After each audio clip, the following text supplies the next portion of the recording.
อรุณสวัสดิ์เศรษฐีทุกคนนะครับผมจอห์นนะก็อยู่กับธุรกิจนี้มา 29 ปีแล้วสำคัญที่สุดคือผมใช้สินค้าทุกอย่างของ New Skin ตั้งแต่ภายในและภายนอกมา 29 ปีนะครับจริงๆแล้ววันนี้ก็จะพูดอายุเลยอายุของผมตอนนี้ก็คือ 53นะและทุกอย่างที่คุณเห็นนี่คือธรรมชาติหมดไม่ได้ทำอะไรเลยไม่เคยไปทำศัลยกรรมอะไรทุกอย่างนี่ก็คือธรรมชาติแต่ผมทานตัว FeelC แล้วผมอยากจะขอพูดนิดหนึ่งว่า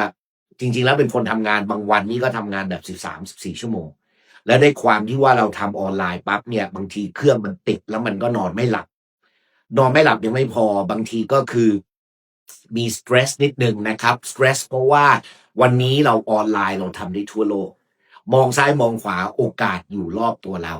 บางทีก็เลยนอนไม่หลับก็เลยต้องทาน FeelC หลังจากทานมาได้ประมาณสัปดาห์หนึ่งแล้วเนี่ยก็ทานวันละเม็ดหนึ่งสำคัญคือทานตอนไหนก็ได้แล้วไม่ง่วง แต่2สิ่งที่รู้สึกเลยก็คือรู้สึกชิลขึ้นก็เลยอยากจะบอกว่าถ้าวันนี้คุณเป็นคนหนึ่งที่ทำงาน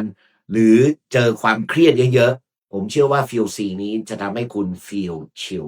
สุดท้ายนะครับก็สินค้า New Skin สุดยอดแล้วผมเองคือคนหนึ่งที่เวลาผ่านไป29ปีพิสูจน์เลยว่ามันไม่ใช่ทานวันเดียวแล้วเห็นผลแต่ระยะยาวสินค้าเรา the best ยังไงวันนี้นอกจากทาน FeelC แล้วต้อง all in กับธุรกิจด้วยนะครับ ขอบคุณครับ